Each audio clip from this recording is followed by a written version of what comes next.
12,000 years ago, long before pyramids, long before cities, long before anyone put pen to paper or chisel to stone tablet, the night sky burned with a clarity we can barely imagine today. No light pollution, no haze, just pure, undiluted darkness, and 10,000 points of light, stretching from horizon to horizon. Picture it, a ridge, overlooking a vast valley. The air is cold, sharp enough to sting your lungs. The ground beneath your feet is hard-packed earth and scattered limestone. And there in the distance, something impossible rises from the landscape. Massive stone pillars, 20 feet tall, carved with animals that shouldn't exist, in the same place at the same time. Scorpions, vultures, foxes, snakes. But the people standing here tonight aren't looking at the stones. They're looking up. Their eyes trace invisible lines across the darkness. They watch. They measure. They remember. These people have no writing, no agriculture, no permanent settlements.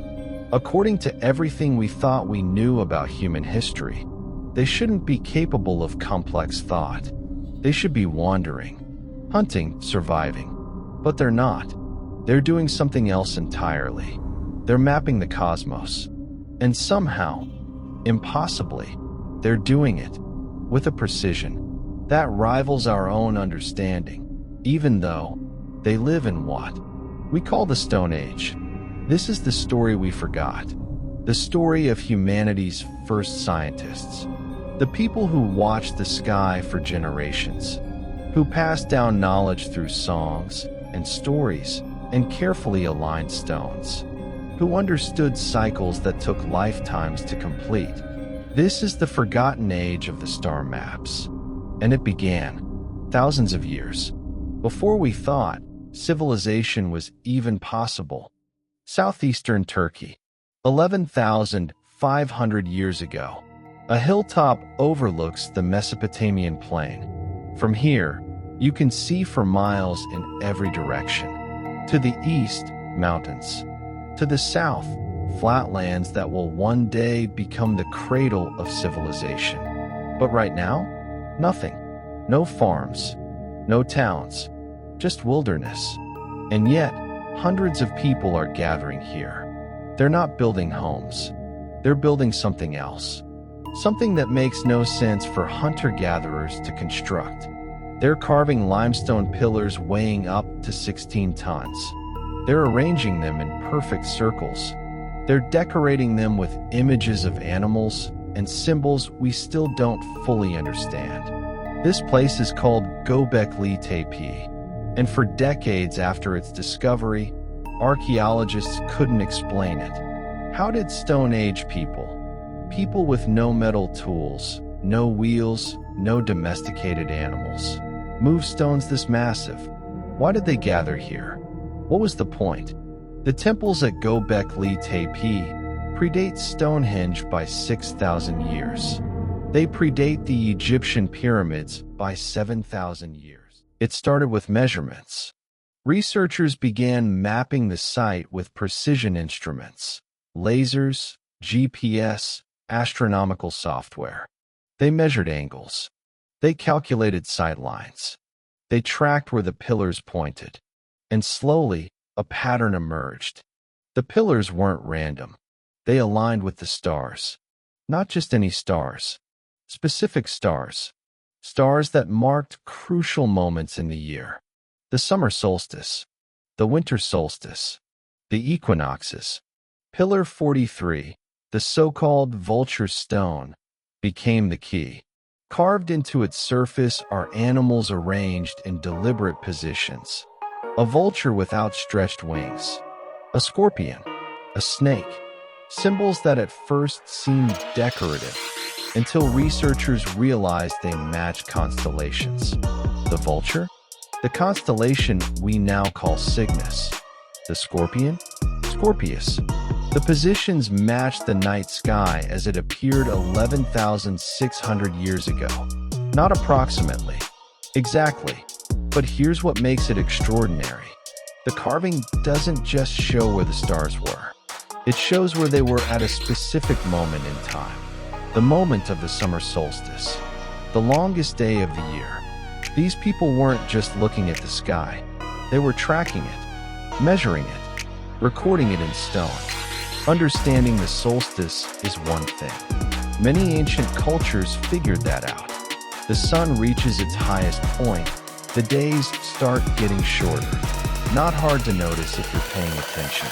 They understood precession. Precession is the slow wobble of Earth's axis. Imagine a spinning top as it starts to slow down, the way it wobbles in a circle before it falls. Earth does the same thing, except it takes 26,000 years to complete one wobble. That wobble changes which stars appear where in the sky. It changes which constellation the sun rises in during the spring equinox. It's the reason we have ages. The age of Aquarius, the age of Pisces. The constellations slowly shift through the zodiac over millennia. Most ancient civilizations didn't discover precession. The Greeks figured it out around 150 BCE. The Babylonians might have known about it earlier. But we're talking about cultures with writing, mathematics, centuries of accumulated astronomical records. And yet, the evidence suggests they knew. The alignments aren't just accurate for their time. They account for the slow drift of the stars. They mark positions that would have taken generations to observe and record. Think about what that means. It means someone watched the sky, taught their children to watch. Those children taught their children. Knowledge passed down through families, through tribes, through generations. No writing, just memory, just careful observation, just the understanding that the sky was telling them something important.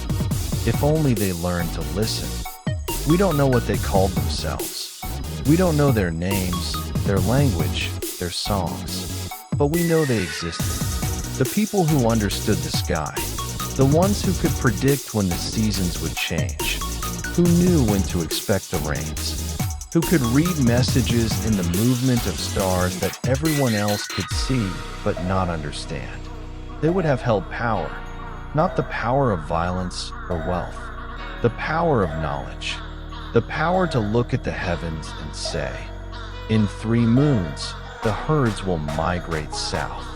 Or, this is the time to gather plants. Or, we need to return to the sacred hill. They would have been essential, revered, possibly feared, and they would have needed a place to observe. Not a city, not a fortress, an observatory, a teaching center, a place where knowledge was preserved and passed on. The stone circles created artificial horizons. The pillars marked sightlines. Standing in the center on the right night, you could watch specific stars rise over specific stones, markers in the dark that told you where you were in the endless cycle of time. And they weren't alone. Just 20 miles away, another site was being built. Karahan Tepe. Karahan Tepe is older than Göbekli Tepe, maybe by 1,000 years, maybe more. It sits on another hilltop, carved directly into the bedrock. Chambers descend into the earth like underground temples. Pillars rise from the stone floor, part of the living rock, shaped by human hands. And once again, the alignments are there. One chamber faces northeast, toward the point where the star Deneb would have risen during the summer solstice 11,000 years ago. Another aligns with the winter solstice sunset. The people here track the same things their neighbors did. The same cycles, the same stars. But Karahan Tepe adds something new. Carvings of human figures. Faces emerging from the stone. Bodies in procession. And everywhere depictions of the night sky. Stars carved into ceilings. Constellations marked on walls. Symbols that repeat across both sites, like a shared language of the cosmos. This wasn't isolated knowledge. This was a tradition. A culture, a way of seeing the world that spread across an entire region. And it was thriving 12,000 years ago, in an era we thought was primitive, simple, barely civilized. The evidence says otherwise. The evidence says humanity's first science wasn't metalworking or agriculture or even fire. It was astronomy, and it started in the darkness, with people who had nothing but their eyes, their minds, and a sky full of stars. The Sahara Desert. 7,000 years ago. This landscape wasn't desert then. It was grassland. Streams carved through valleys. Lakes dotted the horizon. Animals grazed in herds so vast they darkened the plains. People lived here, thrived here, in a world that wouldn't last. But before the drought came, before the sand swallowed everything, they built something remarkable. A stone circle in the middle of nowhere. Nabta Playa. From above, it looks simple. A ring of megaliths arranged in a rough oval. Smaller stones scattered around it. Nothing as grand as Göbekli Tepe. Nothing as intricate as the pyramids that would rise in Egypt 2,000 years later. But simple doesn't mean unsophisticated. The stones are aligned. Not with the solstices this time. Not with equinoxes. With stars.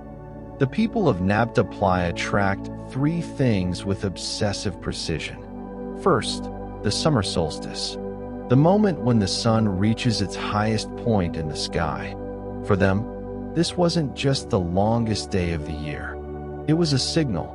The solstice marked the beginning of the monsoon season. In the ancient Sahara, the monsoons were everything. They brought rain. They filled the lakes. They made life possible. Miss the monsoons, and you starve. So the stones marked the exact moment of the solstice. Stand in the center of the circle on that day, and the sun rises directly over a specific megalith. No guesswork. No approximation. Perfect alignment. Second, the stars of Orion's belt. 3 stones inside the circle match the 3 stars of Orion exactly. Not just their positions, their relative brightness. One stone is larger, representing Alnitak, the brightest star. The others are proportionally smaller. Why Orion? Because Orion rose at dawn during the spring rains. For months, it had been invisible, lost in the daytime sky.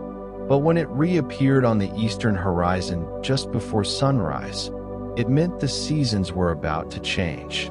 The stones created a permanent map, a reminder, a teaching tool. And third, the galactic center.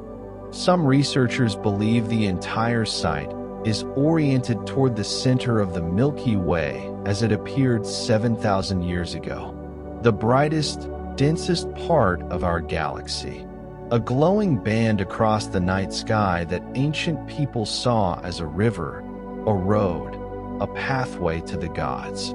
The stones captured all of it. They turned the sky into something tangible, something you could touch, something that would outlast the memory of anyone who built it. The Mediterranean island of Malta, 5,000 years ago.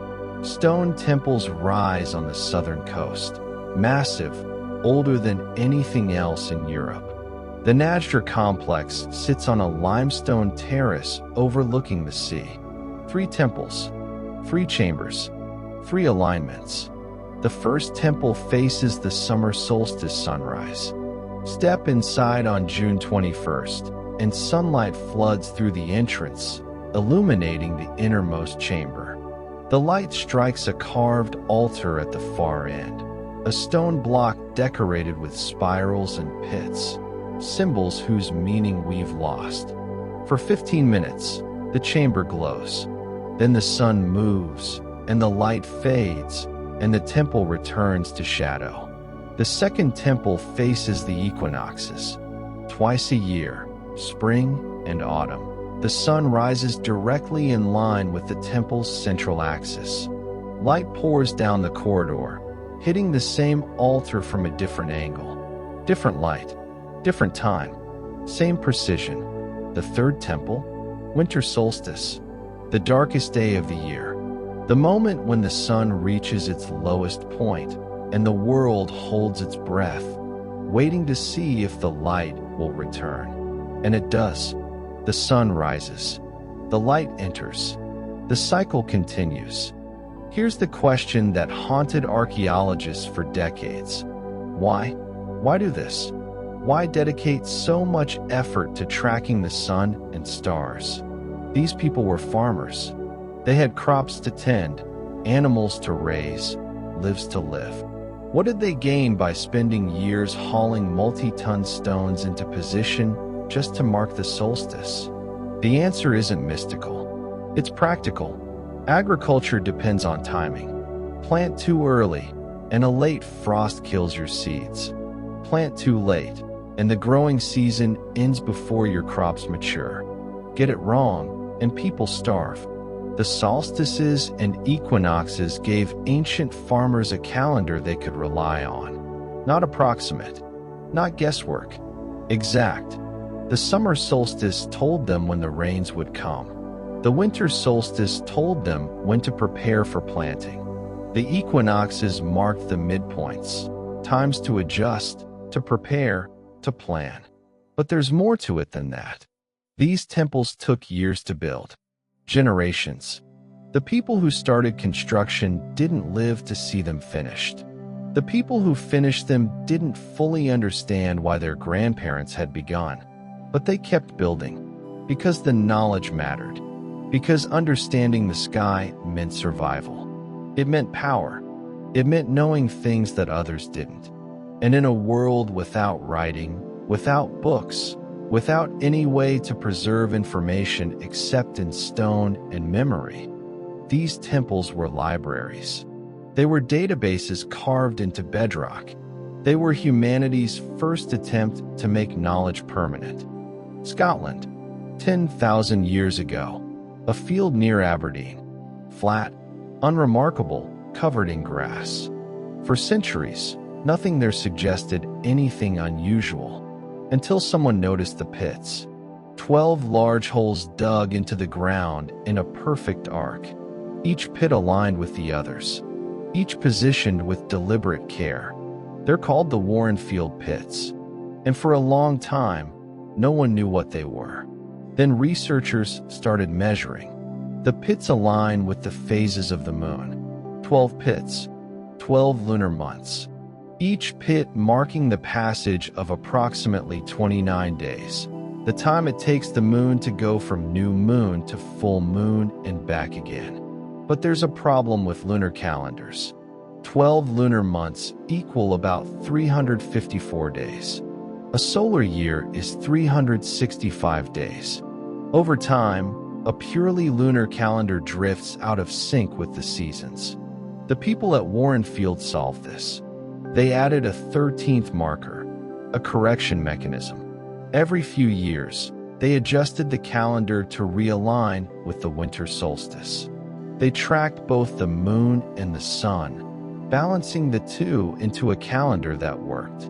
This is 10,000 years ago, 5,000 years before the Egyptians, 6,000 years before the Babylonians, 7,000 years before anyone we credit with inventing the calendar. And they did it with holes in the ground and careful observation. No writing, no mathematics, just people watching the sky, generation after generation, until they understood the patterns well enough to predict them. We talk about the agricultural revolution like it was a sudden breakthrough. Hunter-gatherers settled down, planted seeds, and boom, civilization. But the evidence says it happened differently. The calendars came first. People started tracking time long before they started farming. They mapped the sky before they mapped the land. They built observatories before they built cities. Agriculture didn't create astronomical knowledge. Astronomical knowledge made agriculture possible. You can't farm successfully without understanding seasons. You can't understand seasons without watching the sky. And you can't watch the sky for just 1 or 2 years. You need generations of accumulated data to spot the patterns, to separate signal from noise, to know what's reliable and what's coincidence. The temples weren't built by early farmers. They were built by the astronomers who came before them. The people who spent lifetimes learning to read the heavens, so that one day, their descendants would know exactly when to plant seeds in the ground. Here's where it gets strange. Göbekli Tepe in Turkey, Nabta Playa in Egypt, the Nabta temples in Malta, Warren Field in Scotland, thousands of miles apart, different climates, different peoples, different eras, separated by thousands of years in some cases. And yet, they all do the same thing. They build circles, stone circles, timber circles, ditches dug in circular patterns, rings of megaliths arranged around central spaces, always circular, always oriented toward celestial events, always positioned on high ground or open plains where the horizon is visible. Stonehenge, the most famous example, 5,000 years old, and still, even in ruin, the alignments are obvious. The heel stone marks the summer solstice sunrise. The station stones form a rectangle that aligns with extreme moonrises and moonsets. Avebury, just north of Stonehenge, even larger, a massive circular ditch and bank enclosing stone circles within circles, sightlines pointing toward the equinoxes. Castlereagh in England's Lake District, older than Stonehenge, 56 stones arranged in a slightly flattened circle, alignments with the summer solstice and certain bright stars. Callanish in Scotland, 13 primary stones forming a circle with avenues extending outward like spokes on a wheel. Lunar alignments, solar alignments, complex geometry that took decades to decode. The Ring of Brodger in Orkney, originally 60 stones forming a perfect circle 340 feet across, built 5,000 years ago by people who somehow understood how to create precise circles without compasses or measuring tools. And it's not just Europe. North America, the Bighorn Medicine Wheel in Wyoming, stones arranged in a circle with 28 spokes radiating outward, alignments with the summer solstice sunrise and the rising points of 3 bright stars, Aldebaran, Rigel, and Sirius. Built by Native Americans, used for centuries. Same principle as the European circles, but developed independently. South America, the Chanquillo Observatory in Peru, 13 towers arranged along a ridge, creating artificial notches on the horizon. Stand in the right place, and you can track the sun's position throughout the year with incredible accuracy. 2,300 years old.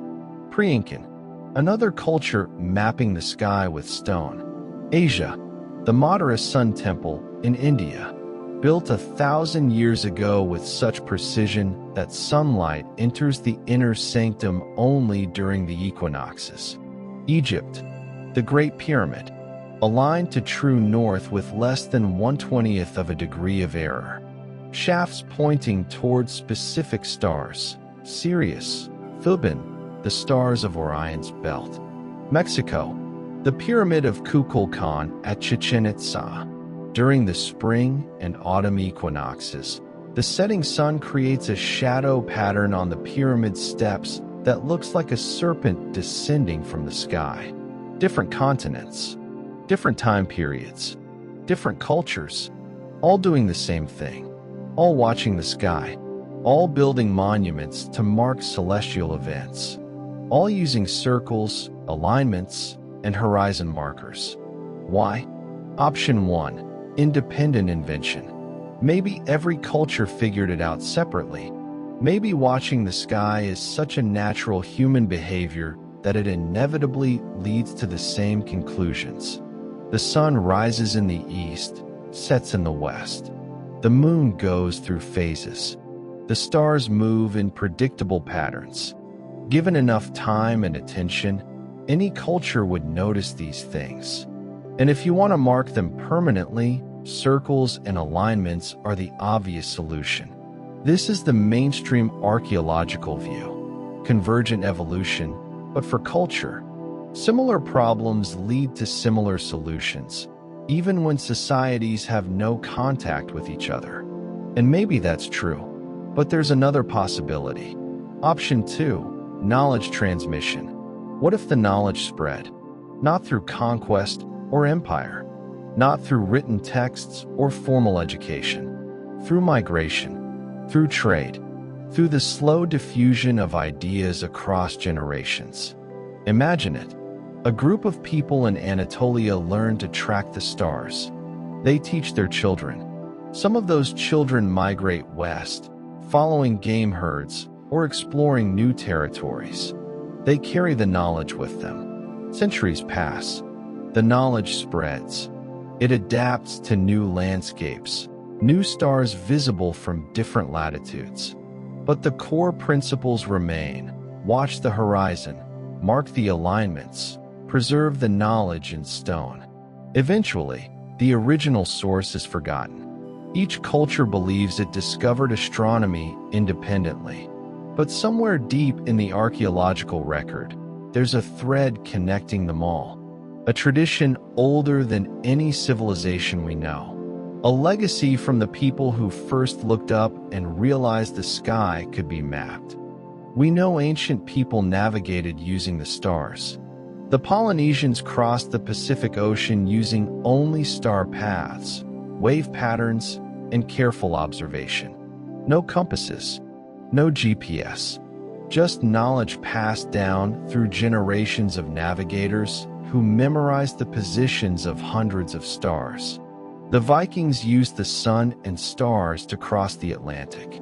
They developed tools like the sun compass and the sunstone, a crystal that could locate the sun's position even through clouds by polarizing light. Arab sailors used star charts to navigate from Africa to China. They created astrolabes, mechanical devices that could measure the altitude of stars above the horizon, allowing them to calculate their latitude. But all of these cultures had writing. They could record their knowledge, pass it down in texts and diagrams. What about before writing? How did Stone Age people navigate across continents? How did knowledge spread from Turkey to Malta to Scotland? They must have used the stars. And if they used the stars for navigation, they would have needed training.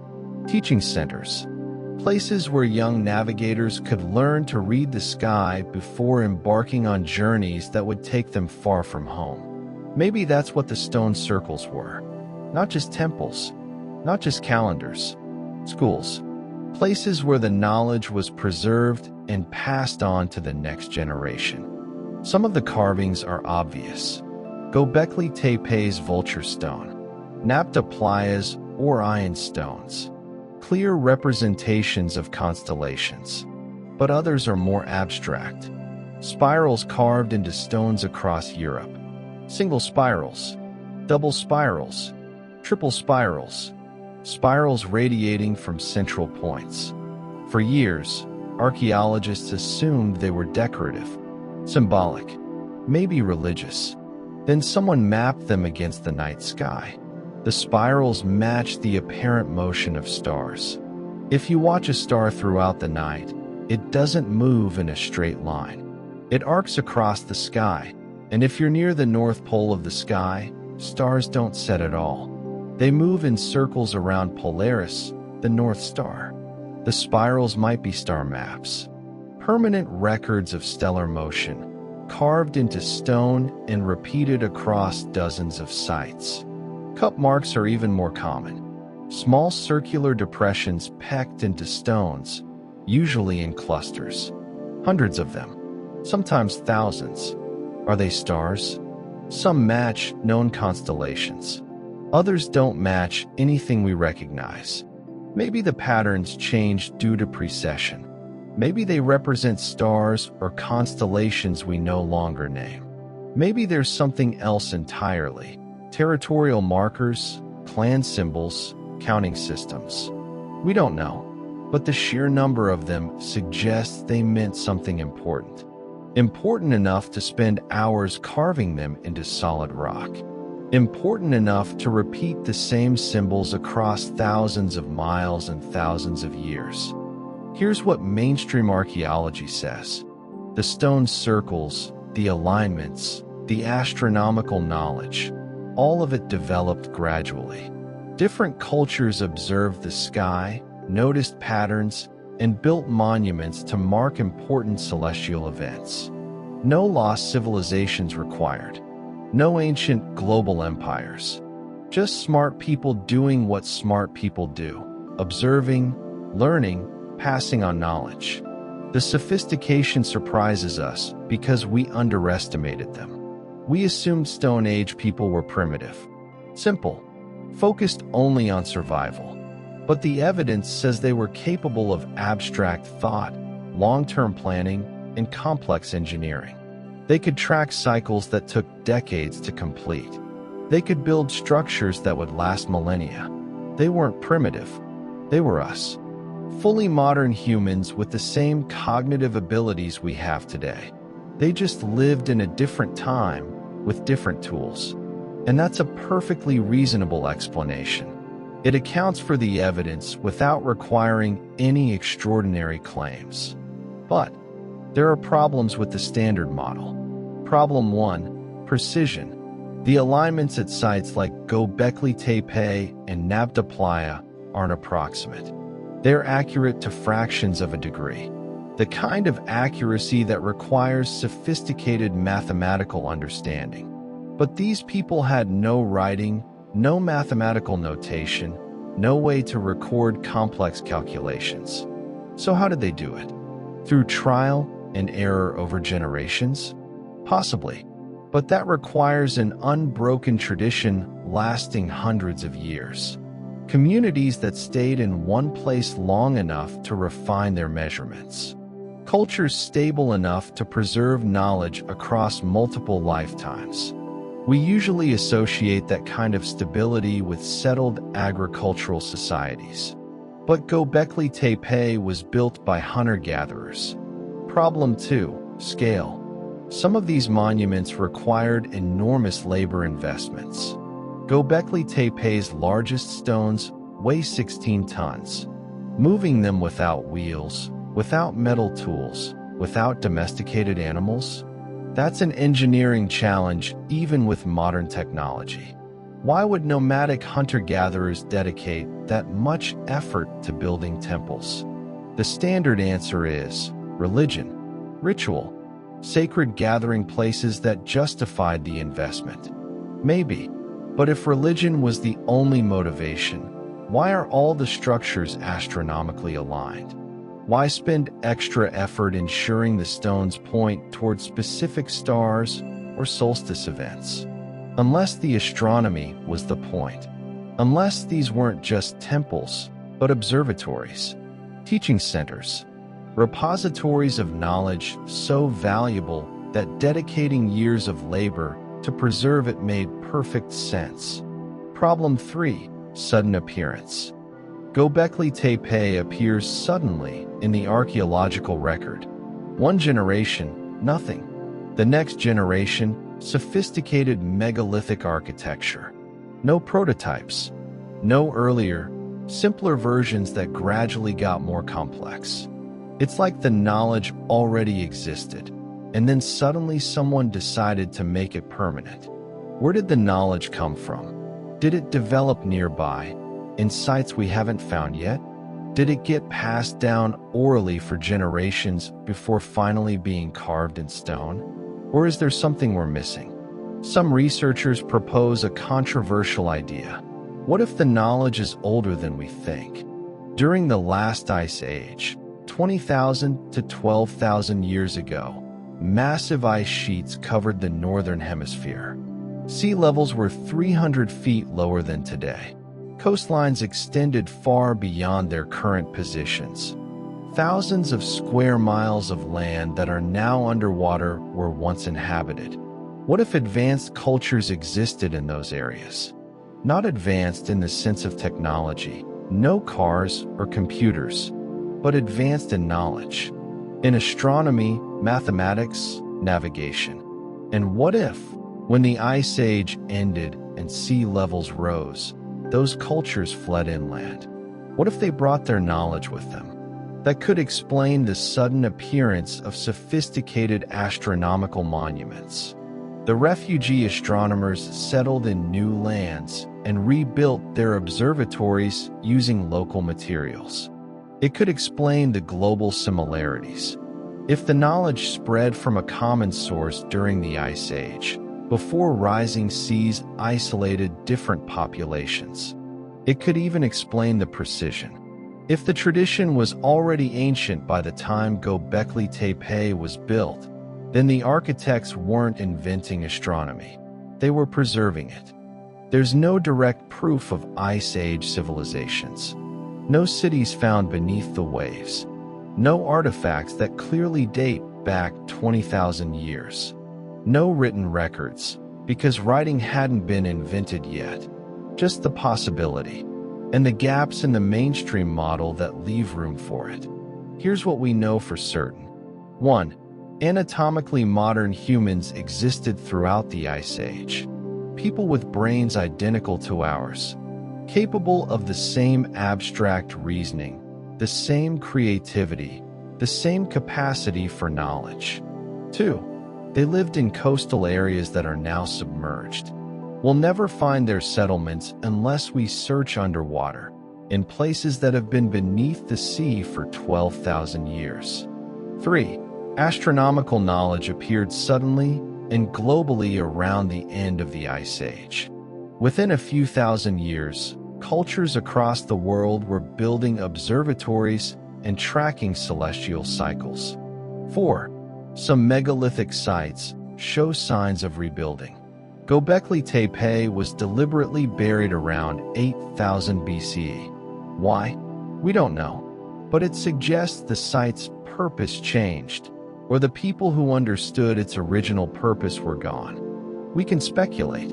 We can propose ideas. But we have to be honest about what we know and what we don't. We don't know if Ice Age cultures possessed advanced astronomical knowledge. We suspect they did, based on the sudden appearance of sophisticated observatories immediately after the Ice Age ended. But suspicion isn't proof. We don't know if there was a global tradition connecting all these sites. The similarities could be convergent evolution, or they could be evidence of knowledge transmission. Both are possible. We don't know why the knowledge was so important to these people. We can guess: survival, navigation, calendars, religion. But we're guessing based on our own cultural assumptions about why knowledge matters. What we do know is this: ancient people were not primitive. They watched the sky with the same curiosity we have today. They noticed patterns. They tested hypotheses. They built models, stone models that we can still see today. They were scientists. And they were doing science thousands of years before we credited anyone with inventing it. The ancient observatories are gone, or buried, or crumbling, or drowned beneath the sea, but their influence remains. Every calendar we use today descends from those early skywatchers. The concept of a year, a month, a week, all of it based on astronomical cycles noticed and recorded by people we'll never know. The 7-day week? That comes from the 7 classical planets visible to the naked eye: Sun, Moon, Mercury, Venus, Mars, Jupiter, Saturn. Ancient astronomers noticed these objects move differently than the background stars, so they assigned them special significance. Each day of the week is named after one of these planets: Sunday, Monday, Saturday. In Romance languages, the connection is even clearer: Mardi, Mars Day; Mercredi, Mercury Day; Judy, Jupiter Day; Vendradi, Venus Day. The 12-month year? Based on the 12 lunar cycles that fit roughly into one solar year.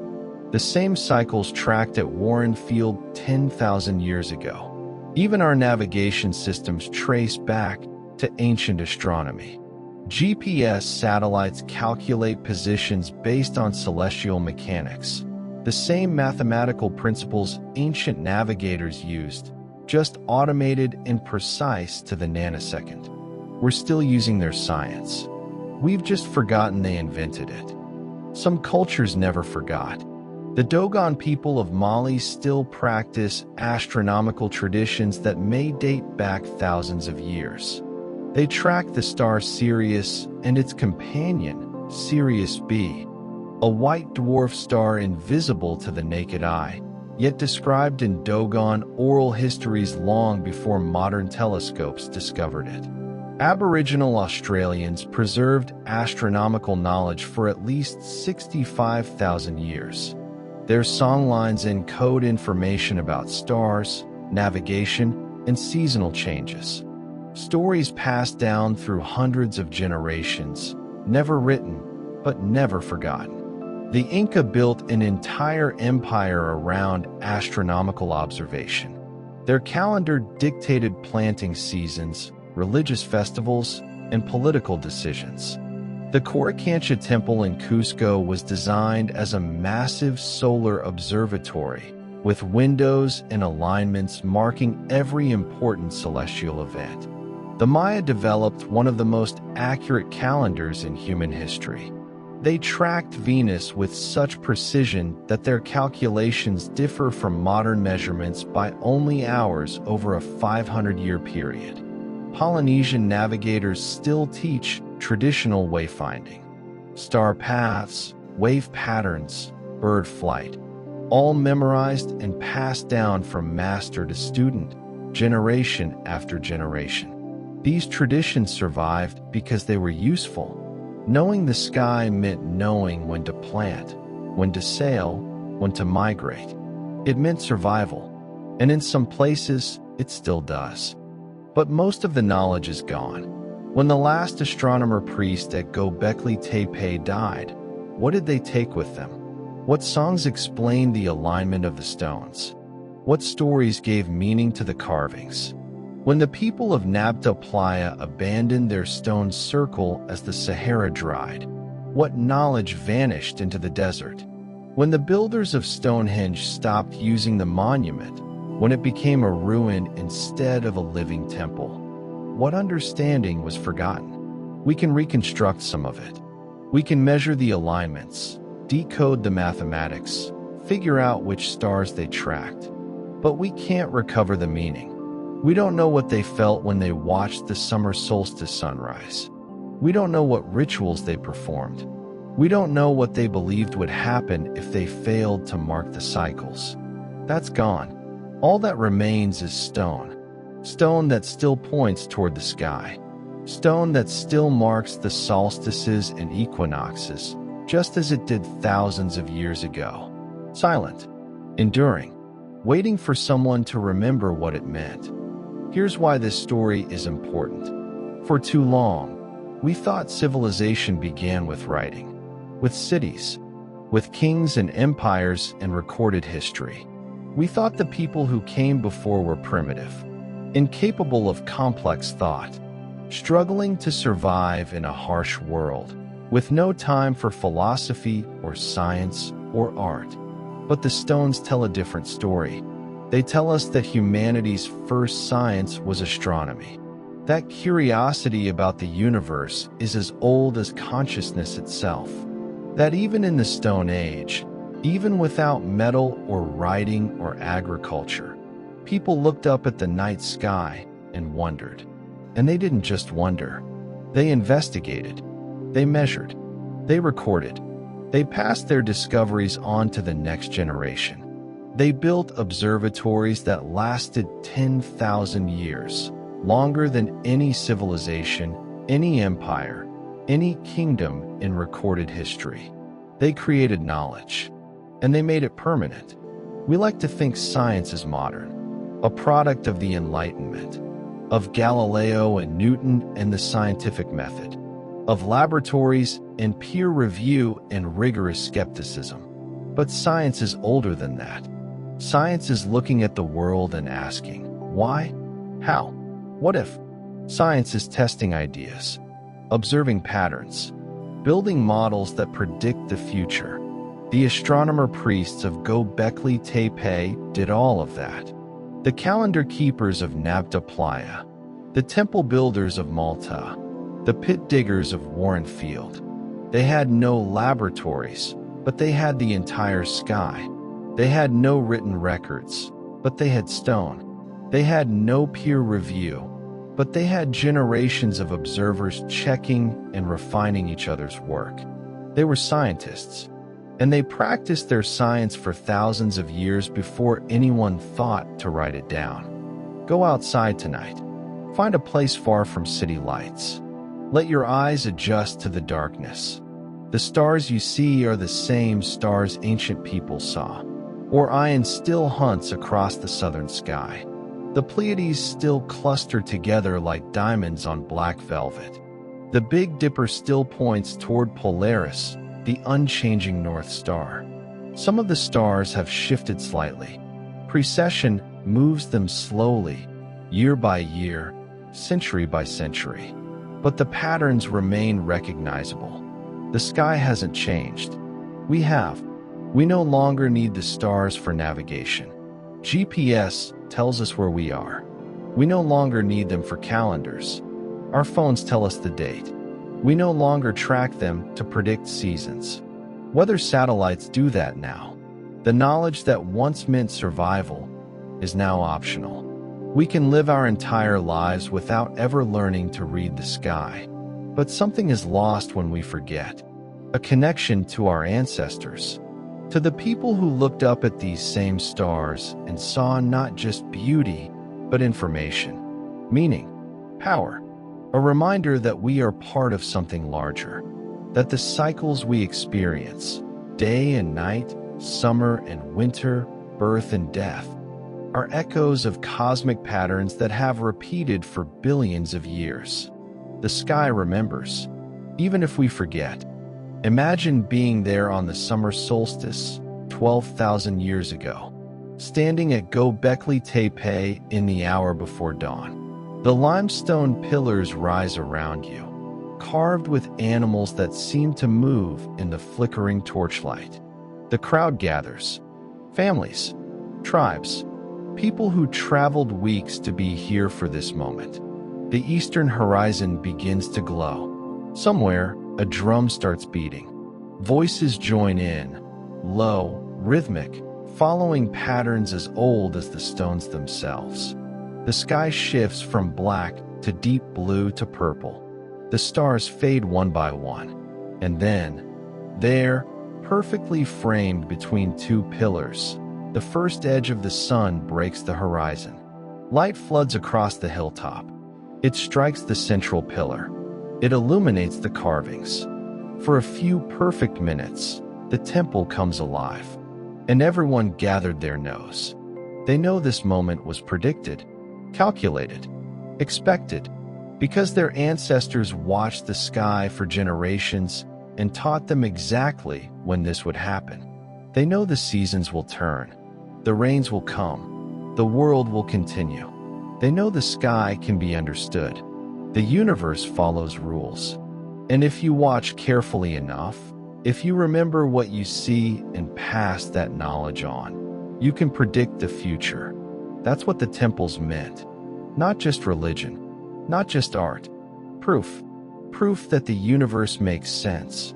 Proof that human beings are capable of understanding it. Proof that knowledge, once gained, can last forever, if you carve it deep enough into stone.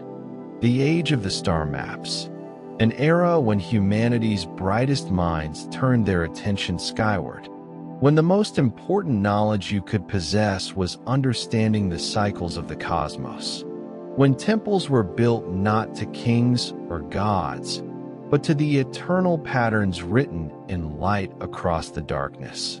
We forgot that age. We forgot the people who lived in it, their names, their language, their stories. But the stones remain, silent witnesses to humanity's first science. evidence that 10,000 years before Galileo pointed his telescope at Jupiter, before Copernicus proposed that Earth orbits the Sun, before anyone thought to write down a mathematical proof, people were doing astronomy. Sophisticated, precise, passed down through generations. A tradition older than civilization itself. The sky remembers. And if we look carefully, if we measure the alignments, decode the carvings, reconstruct the knowledge preserved in stone, we can remember too. We can reclaim the legacy of the first star watchers, the people who looked up into the darkness and mapped the heavens,